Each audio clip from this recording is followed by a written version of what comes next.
നിന്ന് കിട്ടിയ മീനെന്ന് വെച്ചാൽ ചെങ്കലവ എന്നാണ് നമ്മുടെ നാട്ടിൽ പറയുന്നത്. നിങ്ങളുടെ നാട്ടിലൊക്കെ എന്താ പേര് പറയുന്നത് എന്നുള്ളത് കമൻറ്റ് ബോക്സിൽ ഒന്ന് അറിയിക്കണേ. ഇത് നമ്മുടെ ചെങ്കലവ കറി വെക്കുന്നത് എങ്ങനെയാണെന്ന് നോക്കാം.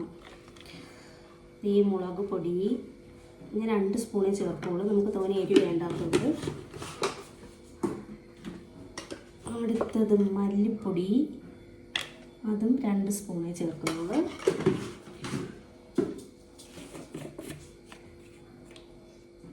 മഞ്ഞൾപ്പൊടി,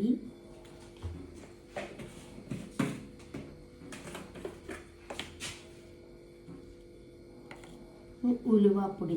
ചില ആൾക്കാർ ഉലുവാപ്പൊടി കറി ആയതിന് ശേഷം ഇടുന്നവരുണ്ട്, ചിലവർ ഇതിൻ്റെ കൂടെ ഇങ്ങനെ അരച്ച് ചേർക്കുന്നവരും ഉണ്ട്. പിന്നെ ഞാൻ ചേർക്കുന്നത് ഉള്ളി ചേർക്കും. ഇതിനകത്ത് ഉള്ളിയും കൂടെ ചേർത്ത് അതിലേക്കുള്ള അരപ്പ് അരച്ചെടുത്തിട്ടുണ്ട്.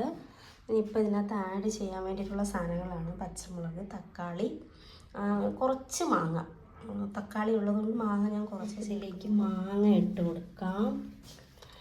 അതിന് ശേഷം നമ്മൾ തക്കാളി ഇട്ട് കൊടുത്തു.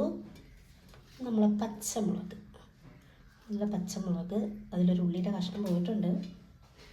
അതിന് ശേഷം നമുക്ക് അരച്ച് വെച്ച അരപ്പ് ഇതിലേക്ക് ഇട്ട് കൊടുക്കാം.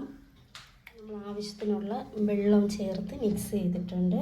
ഇനി നമുക്ക് ഉപ്പ് ആഡ് ചെയ്യാം.